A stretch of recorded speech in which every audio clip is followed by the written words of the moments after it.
اعوذ باللہ من الشیطان الرجیم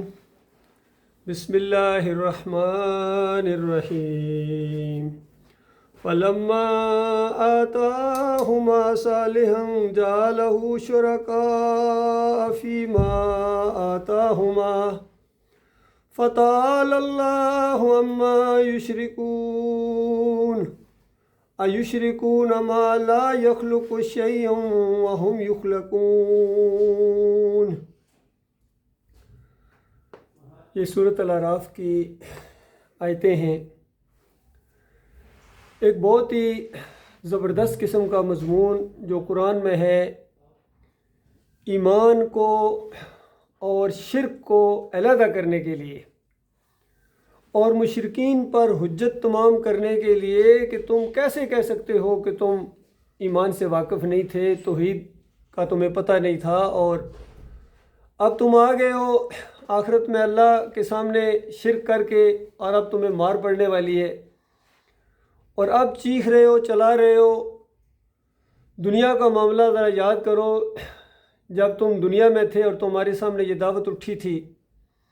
کہ الہکم الہ واحد لا الہ الا هو الرحمن الرحیم، کہ تمہارا ایک مسئلہ ہے، وہ الہ کا مسئلہ ہے، وہ ایمان کا مسئلہ ہے، توحید کا مسئلہ ہے اور شرک کا مسئلہ ہے۔ یہ مسئلہ پہلے حل کرو، باقی سارے مسائل چٹکیوں میں حل ہو جائیں گے۔ تو یہاں اس انداز سے بتایا گیا کہ دیکھو، یہ میاں بیوی ہیں، جب ان کو اولاد کی امید پیدا ہو جاتی ہے، کچھ یہ خاتون بوجھل ہوتی ہے اور میاں بیوی دونوں اللہ تعالیٰ اپنے مالک سے فریادیں کرتے ہیں کہ اے ہمارے رب، اگر تو نے ہمیں صحیح سلامت جیتا جاگتا بچہ عطا فرمایا تو ہم تیرے شکر گزار بنیں گے۔ اور مالک فرماتا فلما عطاہما صالحا، اور جب ان کو عطا کر دیا جاتا ہے، بالکل صحیح سلامت جیتا جاگتا بچہ دیا جاتا ہے، جعل لہ شرکاء فیما آتاہما، تو جو کچھ ان کو اللہ نے عطا کیا ہے اس میں پھر شریک ٹھہرانا شروع کر دیتے ہیں اللہ کے ساتھ اوروں کو۔ فرمایا فتعالی اللہ عما یشرکون، اللہ ان کے شرک سے بہت اونچا ہے، بلند و بالا ہے، جو یہ نقص پیدا کرتے ہیں، گویا شرک کر کے اپنے مالک کو گالی دیتے ہیں۔ شرک اللہ کے لیے گالی ہے۔ تو بتائیں، جن کو شکر گزار ہونا چاہیے تھا، وعدہ بھی کیا ہے کہ مالک تو نے اگر جیتا جاگتا صحیح سلامت بچہ دیا تو ہم تیرے شکر گزار بنیں گے، سارے شریکوں کو اس وقت بھول گئے تھے۔ بالکل اسی طرح کا نقشہ دوسری جگہ کھینچا گیا ہے کہ جب یہ سفر کرتے ہیں، سمندری سفر، اور ان کی کشتی یا جہاز بالکل صحیح سلامت جا رہا ہوتا ہے، ہوا بھی ان کے موافق چل رہی ہوتی ہے، اور یہ سمجھ رہے ہوتے ہیں کہ سفر بڑا خوشگوار ہے اور بس منزل کے اوپر پہنچ جائیں گے خیریت کے ساتھ آج، اور اچانک ایک طوفان کی لہر آتی ہے اور ان کی کشتی بھنور میں پھنس جاتی ہے۔ اور اس وقت دعوا اللہ مخلصین لہ الدین، اپنے دین کو بالکل خالص کر کے، یعنی اس سے پہلے جو دوسروں کو پکار رہے ہوتے ہیں وہ سارے ان کو بھول جاتے ہیں موت کی ایک جھلک گویا دیکھ کے، اور خالص اللہ کو پکارتے ہیں، اور وہاں بھی اسی طرح کا وعدہ کرتے ہیں کہ یا اللہ ہمارے مالک، اگر تو نے ہمیں اس مصیبت سے بچا لیا، یہ جو اب سر پر آ گئی ہے، تو ہم تیرے شکر گزار بنیں گے۔ تو پھر اللہ فرماتا ہے جب ان کو کنارے پر پہنچایا جاتا ہے تو اس کے بعد پھر یہ شرک کرنا شروع ہو جاتے ہیں۔ بالکل ایک ہی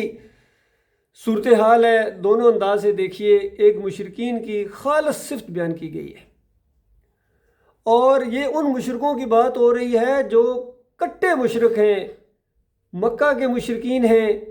جن کو اللہ تعالیٰ نے کافر اور مشرک اور جہنمی قرار دیا ہے۔ یہ ان کے عقائد بتائے جا رہے ہیں کہ کس طرح وہ شرک کرتے ہیں، اور کیسے کہہ سکتے ہیں کہ ہم تو اس سے واقف نہیں ہیں، کیونکہ جب بالکل سر پر آن پڑتی ہے کوئی مصیبت اس وقت تو خالص ہو جاتے ہیں بالکل۔ تو یہی دین اسلام ہے، اس کیفیت کو ہمیشہ قائم رکھو، پھر تم مسلمان ہو، مومن ہو۔ تو بتایا گیا کہ یہ ان لوگوں کا معاملہ ہے، اور اگر آج آپ اپنی قوم کے اوپر نگاہ ڈالیں، یہ جو مسلمان اپنے آپ کو سمجھتے ہیں، یہ تو پیدا ہونے کے بعد کیا، یہ بچے کے پیدا ہونے سے پہلے منسوب کر دیتے ہیں کہ فلاں جگہ ہم نے منت مانی ہوئی ہے، اب تو بیٹا ہوگا، اور پھر نام بھی پہلے سے تجویز کر لیتے ہیں کہ یہ پیرا دتا ہوگا، یہ کرامت حسین ہے،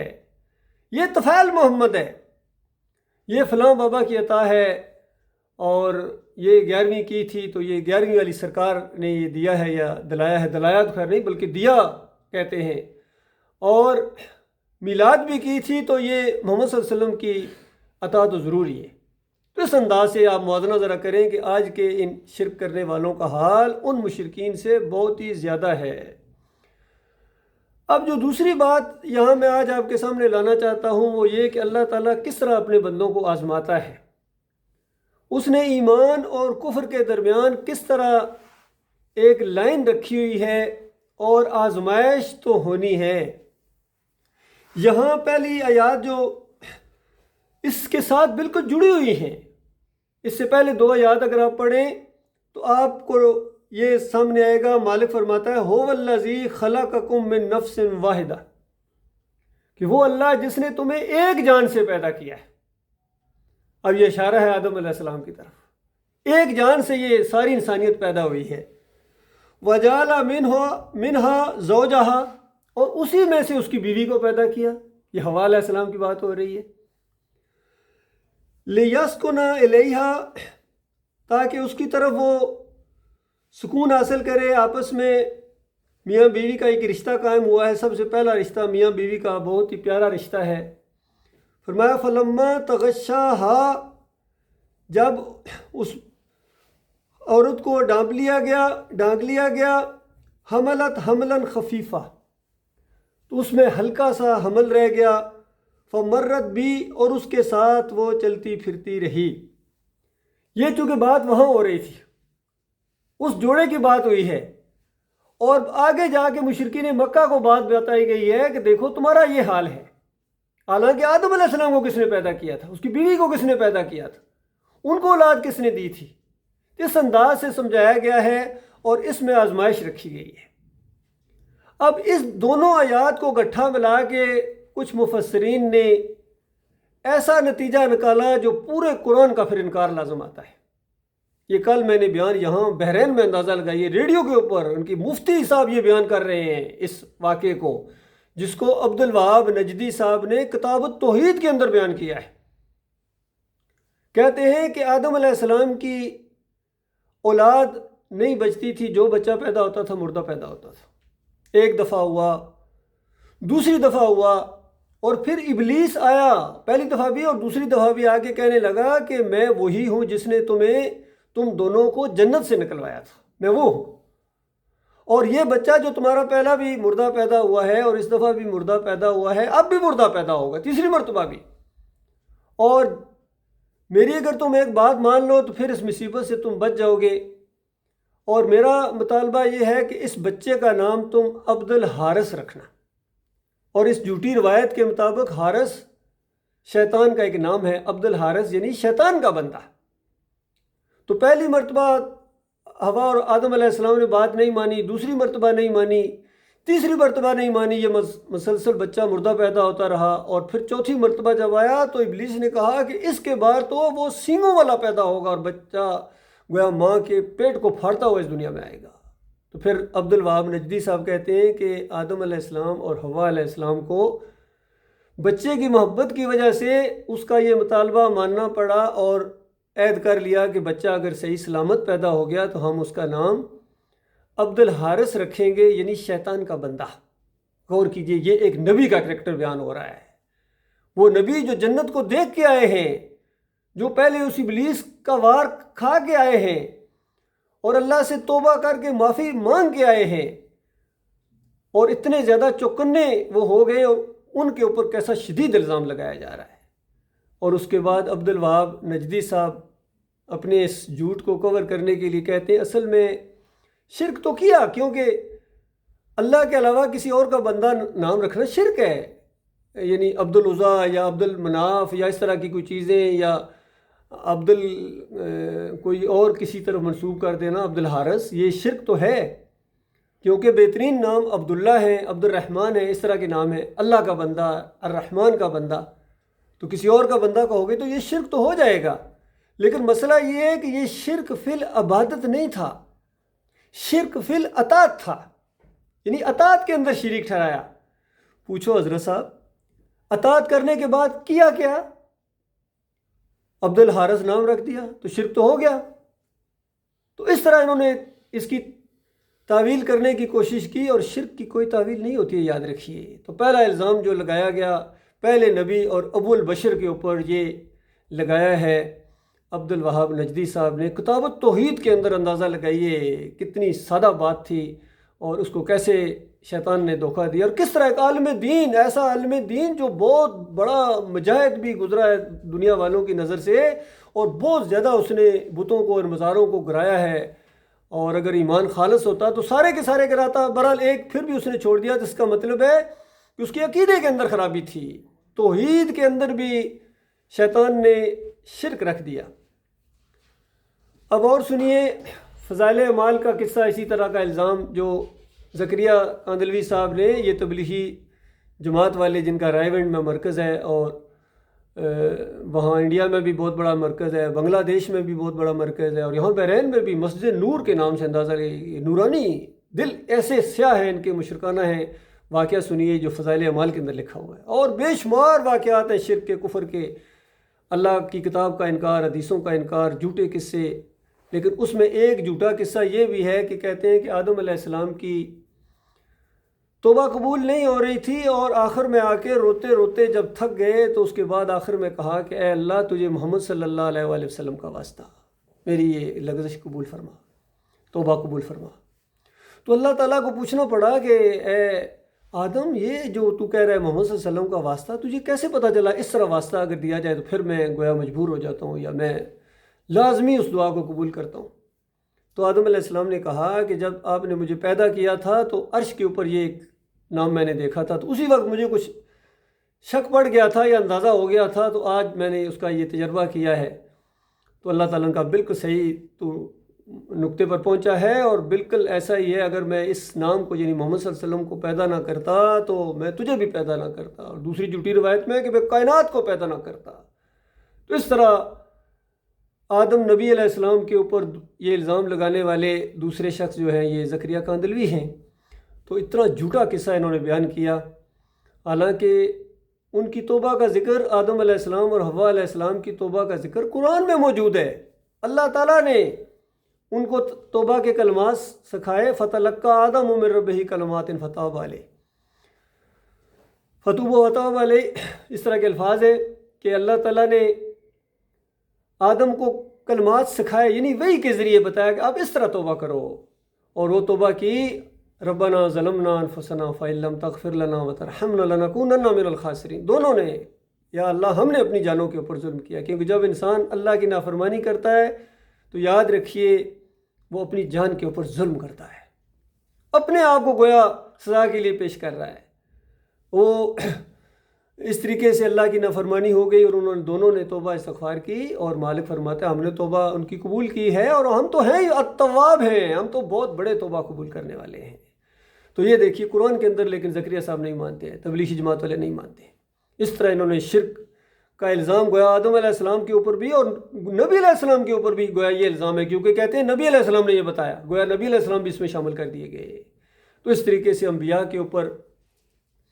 جو الزامات لگانے کا، اور جب انسان خود مشرک بن جاتا ہے تو وہ سمجھتا ہے کہ میں نہیں صرف بلکہ پہلے بھی ایسے ہی تھا۔ پھر ایک تیسرا جو الزام بہت بڑا انبیاء کے اوپر لگایا گیا اس کا بھی ذکر کر دوں، جس کو آج قوم بہت ہی زیادہ سروں پر اٹھائے ہوئے ہیں، یہ کشف المحجوب کتاب ہے۔ علی حجویری اس کے اوپر لکھتے ہیں،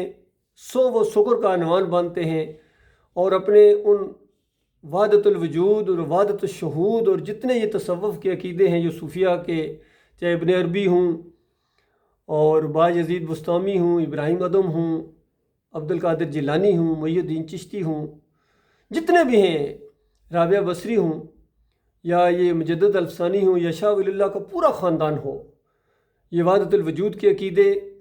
یہ ان کی رگوں کا خون ہے۔ کوئی صوفی ایسا نہیں گزرا ہے جو مشرک نہ ہو، اور یہ عقیدے اس کے نام ہیں۔ اور ان کا آپس میں تھوڑا بہت اختلاف ہو سکتا ہے، جن آپس میں ان کی بحثیں ہوتی رہی. اگر کوئی صوفی وحدت الوجود کا رد کر رہا ہے تو وہ وحدت الشہود کو ثابت کر رہا ہے یا حلول کو ثابت کر رہا ہے. تو اس طریقے سے ان کے آپس میں بحثیں ہوتی رہی. ان کی کتابیں پڑھ کر دیکھیں تو وہاں علی اجویری صاحب نے، جس کو لوگ داتا گج بخش کہتے ہیں، اندازہ لگائیے، پہلے ایمان تو اس کا ثابت کرو. کس قدر شدید الزام لگایا ہے اس نے داؤد علیہ السلام کے اوپر اور ان کے بیٹے سلیمان علیہ السلام کے اوپر. یقین کریں رشدی بھی شرمائے. کہتے ہیں کہ داؤد علیہ السلام اپنے محل کے اوپر کھڑے تھے اور ساتھ والے برابر والے ہمسائے جو اوریا ان کا ایک جرنیل تھا، اس کی بیوی کے اوپر وہ نظر پڑ گئی. اب کیا کریں، عاشق ہو گئے یا پتہ نہیں، وہ تو خیر ایسے الفاظ لکھتے ہیں کہ ہم تو منہ زبان سے بھی نکالتے ہوئے عجیب سا لگتا ہے. اب اس کو حاصل کرنے کے لیے اپنے ایک دوسرے جرنیل کو حکم دیا کہ اس اوریا کو کسی ایسے محاذ کے اوپر بھیجو کہ یہ زندہ بچ نہ پائے، کیونکہ بیوی کے اوپر نظر اندازہ لگائی. یہ ایک پیغمبر کا کردار، اور ایسے پیغمبر جن کی عبادت اور شکر گزاری اللہ تعالیٰ نے اس انداز سے بیان کی، اور نبی علیہ السلام نے اتنی تعریف کی کہ داؤد علیہ السلام ایسے ہیں جو ایک دن روزہ رکھتے تھے اور ایک دن افطار کرتے تھے،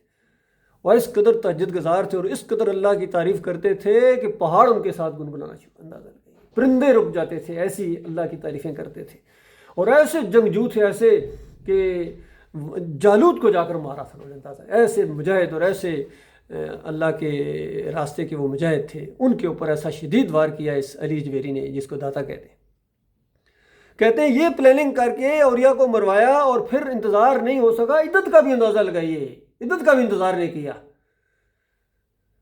اور گویا ان کو اپنے حرم میں لے آئے، اور پھر 6 مہینے کے بعد گویا سلیمان علیہ السلام پیدا ہوئے، مجھے ولد الزنا کہتے ہیں، اندازہ لگائیے. تو یہ اس کی کتاب کے اندر آج بھی لکھا ہوا ہے، اور سارے اس کو اپنے مودودی صاحب بھی اسی کتاب کی تعریف کرتے ہیں. ڈاکٹر اسرار صاحب بھی وحدت الوجود کا عقیدہ اس کو ایسا دفاع کرتے ہیں، کہتے ہیں سورۃ الحشر سے ثابت ہے، یہ اندازہ لگائیے. تو اس طریقے سے انہوں نے یہ عدم ڈایا ہے صوفیوں نے، اور اس طرح اللہ کی کتاب کا انکار کیا ہے. چوتھا اسی طرح کا واقعہ ہوا ہے جو دعوت القرآن جلد 2 کے اندر محمد حنیف نے لکھ دیا، اور بڑا سادہ وہاں واقعہ تھا. دیکھیے یہاں تو بالکل قریب 2 آیات ہیں، اور ان کو ملانے سے مفہوم بدلی ہو جاتا ہے، جو آدم علیہ السلام کا واقعہ میں نے آپ کو بتایا. اور وہاں تو بہت دور کی کوڑی وہ لائے ہیں، اور پورا خاندان جب شکر گزاری کے طور پر وہ اللہ کے سامنے جھکا ہے، اور نعمتوں اور برکتوں کی وجہ سے جو اس خاندان کے اوپر کی ہیں، تو کہتے ہیں یہ سجدہ اللہ کو نہیں بلکہ یہ یوسف علیہ السلام کے سامنے پورا خاندان سجدہ ریز ہو گیا. اور اندازہ لگائیے پھر لاتے ہیں کہاں سے، وہ جو شروع میں آیت بیان ہوئی ہے جس میں یوسف علیہ السلام نے خواب دیکھا اور اپنے والد صاحب کو بتایا کہ ابا جان میں نے خواب دیکھا ہے، سورج چاند ستارے یہ جھکے ہوئے ہیں. تو یعقوب علیہ السلام نے ایک نبی کی حیثیت سے جو اس کی تشریح بیان کی ہے 6 نمبر آیت کے اندر، اس کی طرف جاتے ہی نہیں. حالانکہ اگر اس کو سمجھ لیا جائے تو یہاں وَخَرُّوا لَهُ سُجَّدًا بالکل سمجھ میں آنے جانے والی چیز ہے. لیکن ان دونوں کو آپس میں ملا کے، حالانکہ یہاں سورہ راف کے اندر تو اکٹھی بیان ہوئی ہیں، ان کو بھی اگر آپ ملائیں گے تو آپ کا کفر ثابت ہو جائے گا اگر اس طرح کا عقیدہ آپ بنائیں گے، ایک نبی کے اوپر الزام لگائیں گے. تو وہاں تو بہت دور سے لے کے آئے، کھینچ کے لے کے آئے ہیں. اور پھر کبھی کہتے ہیں کرنے سے تو ایسے ہی معلوم ہوتا ہے، کبھی کہتے ہیں مفہوم کے لحاظ سے تو ایسا ہی بنتا ہے. اس کا مطلب ہے یقین آپ کو بھی نہیں ہے، لیکن صرف قرآن کی بات چھوڑ کے جب اپنی اور اپنے بڑوں کی، ابن کثیر کی بات کو لوگے، اور دوسرے طاہر القادری کی بات کو لوگے، یا ڈاکٹر اسرار کی بات کو لوگے، تو پھر ظاہری بات ہے عقیدے کے اندر تو خرابی آئے گی. اس طرح انہوں نے 2 نبیوں کے اوپر الزام لگایا کہ یعقوب علیہ السلام جو جلیل القدر نبی ہیں، کہتے ہیں وہ یوسف علیہ السلام کے سامنے سجدہ ریز ہو گئے. حالانکہ سورہ مریم 58 نمبر آیت کے اندر سارے انبیاء کا اللہ تعالیٰ نے ذکر کیا ہے، اور سب انبیاء کی یہ سنت رہی ہے کہ جب ان کے سامنے کوئی اللہ کی نشانی آتی ہے تو وہ اللہ کے سامنے سجدہ ریز ہو جاتے ہیں. اس میں تو یعقوب علیہ السلام کا نام بھی ہے، اور بھی کچھ انبیاء کے نام ہیں، لیکن یعقوب علیہ السلام کا تو اسرائیل کہہ کے اللہ تعالیٰ نے نام لیا ہے کہ سارے انبیاء اور اسرائیل بھی اور ان کی اولاد میں سے بھی جو نبی یعنی یوسف علیہ السلام بھی، ان کی بھی یہ گویا سنت ہے. تو یہ اس انداز سے انہوں نے دھوکہ کھایا ہے، چوٹ کھائی ہے ان لوگوں نے، اور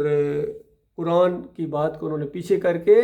اپنے بزرگوں اور بڑوں کی اور گویا شیطان کی بات کو انہوں نے مانا ہے، اور قرآن کا مذاق اڑایا ہے، اور انبیاء کا گویا مذاق اڑانا، ان کے اوپر الزامات لگانا، یہ بہت ہی شدید بات ہے میرے بھائیوں۔ حالانکہ سارے انبیاء نے ایک چھوٹی سی آیت کے اندر اللہ تعالیٰ نے سارے انبیاء کا ذکر کیا، وَلَقَدْ بَعَثْنَا فِي كُلِّ أُمَّةٍ رَسُولًا أَنِ اعْبُدُوا اللَّهَ وَاجْتَنِبُوا الطَّاغُوتَ۔ ہر نبی نے ہر دور کے اندر، ہر علاقے کے اندر یہی دعوت، أَنِ اعْبُدُوا اللَّهَ، اللہ کی بندگی کرو۔ اللہ کی بندگی ہے، رکوع بھی اسی کے ہیں، سجدے بھی اسی کے ہیں، پکاریں بھی اسی کے ہیں، توکل بھروسہ سارا اسی کے اوپر ہے، براہ راست پکارنا ہے، کوئی واسطہ وسیلہ نہیں ہے۔ اور اس راستے میں جو چیز حائل ہے وہ طاغوت ہے، اس کا کفر کرو، انکار کرو۔ اور کہیں فرمایا وَلَوْ أَشْرَكُوا لَحَبِطَ عَنْهُمْ مَا كَانُوا يَعْمَلُونَ، اگر یہ پچھلی سارے انبیاء کا ذکر کر کے فرمایا اگر یہ شرک کرتے ان کا کیا کرایا برباد کر دیا جاتا۔ سورہ زمر میں فرمایا لَئِنْ أَشْرَكْتَ، اے نبی آخری ہیں آپ، پہلے کو بھی ہم نے یہی بتایا تھا، اب آخری ہیں، لَئِنْ أَشْرَكْتَ، اگر تو نے بھی شرک کیا لَيَحْبَطَنَّ عَمَلُكَ، تمہارا عمل بھی ضائع ہو جائے گا، وَتَكُونَنَّ مِنَ الْمُشْرِكِينَ، اور ضرور بالضرور تم جو ہے وہ خسارہ پانے والوں میں شامل ہو جاؤ گے۔ تو اس طریقے سے اللہ نے اتنا زور دیا اللہ کے بندوں، تو یہ ایمان کی بات ہے۔ آج جو امت مسلمہ پوری دنیا میں ذلیل و خوار ہو رہی ہے، ان کی درگت بنی ہے، اسی شرک کی وجہ سے ہے۔ انہوں نے بالکل اگر قرآن کی کوئی آیت پیش کرتے بھی، چاہے کوئی مسلک پرست ہے، چاہے کوئی سیاسی لیڈر ہے یا عسکری لیڈر ہے، قرآن کی کوئی آیت پیش کرتے ہیں خالص اپنے دنیاوی مفادات کے لیے، اپنے سسٹم کو قائم رکھنے کے لیے، جس طرح عام طور پر الیکشن کے دنوں میں وہ بینر لگا دیا جاتا ہے نصر من اللہ و فتح قریب، اللہ کی مدد اور نصرت بالکل قریب آ گئی ہے۔ کفر و شرک کر رہے ہیں اور کہتے ہیں اللہ کی مدد بالکل قریب آ گئی ہے۔ تو یہ انداز ہے قوم کا۔ اللہ کے بندوں، یہ زندگی ایک مرتبہ ملی ہے، یہ بار بار نہیں ملنی، یاد رکھنا۔ اور یہ دنیا ٹیسٹنگ پیریڈ ہے، یہاں دنیاوی معاملات میں کتنی محنت کی جاتی ہے، کتنا اپنے جان مال اور وہ چیزیں لگائی جاتی ہیں، اور ہمیشہ کی زندگی جو آپ کی اپنی ہے، آپ نے، آپ کے اہل و عیال کا مسئلہ ہے۔ مالک فرماتا ہے قوا انفسکم واہلکم نارا وقودھا الناس والحجارہ، بچاؤ اپنے آپ کو اور اپنے اہل و عیال کو اس جہنم کی آگ سے جس کا ایندھن یعنی فیول انسان اور پتھر ہوں گے، اس کے اندر ہمیشہ ہمیشہ کے لیے خون اور پیپ کی وادیوں کے اندر رہنا پڑے گا اگر آج یہ ایمان کی بات نہ مانی۔ اور آج اگر ان اکابرین کے پیچھے چلتے رہے، ان بزرگوں کے جن کو کہتے ہیں ہمارے بزرگ تھے، ہمارے بڑے تھے، ہمارے بڑوں کو کچھ نہ کہنا، جب ان بڑوں کو ہمیشہ کی آگ کے اندر وہاں دیکھو گے اور وہاں چیخو گے، چلاؤ گے، ان پر لعنتیں بھیجو گے، لیکن واپسی نہیں ہے، یاد رکھنا آج موقع ہے۔ اور آج کے سننے والوں، تم وہاں ہو جہاں وہ آنے کے لیے چیخیں گے، ہم تو ابھی وہاں ہیں۔ اس لیے اپنے مالک اور خالق سے معافی مانگو۔ کیا جاتا ہے انسان اپنے مالک اور خالق کی بات کو آگے کرے اور باقیوں کی بات کو تابع کرے۔ جو کوئی اللہ کی بات کے مطابق ہے وہ سر آنکھوں کے اوپر ہے، وہ سواری کرے، ہم رکاب تھامے۔ لیکن جو ہمارے مالک کی بات کو رد کرے، پیچھے کرے اور اپنے پیر اور اپنے امیر کی بات کو آگے کرے، بتاؤ ہم اس کو کیسے بات مانیں؟ کیونکہ ہم نے بھی مرنا ہے، آپ نے بھی مرنا ہے، اسی ایک اللہ کے سامنے جانا ہے، وہاں فیصلہ ہونا، فیصلہ بھی عقیدے کی بنیاد کے اوپر ہونا ہے۔ اور اللہ تعالیٰ نے انبیاء کا ذکر کر کے ان کے اعمال گنوا کے کہا کہ اگر یہ بھی شرک کرتے اعمال برباد ہو جاتے۔ تو یہ مسئلہ ہے اللہ کے بندوں، بہت بڑا مسئلہ ہے، جس کے اندر، جس آزمائش کے اندر ہم ڈال دیے گئے ہیں۔ اللہ تعالیٰ سے دعا ہے، جس مالک نے ہمیں بن مانگے ایمان دیا ہے، ہم استقامت مانگ رہے ہیں، چونکہ استقامت اصلی چیز ہے۔ بڑے بڑے آئے ہیں، یقین کیجئے، بڑے بڑے منوں اور ٹنوں کے دعوے کرنے والے، اور بڑے ہم جہنم سے بڑے ڈرتے ہیں، ہمیں جنت کا بڑا شوق ہے، ایسی ایسی باتیں سنتے تھے، لیکن آج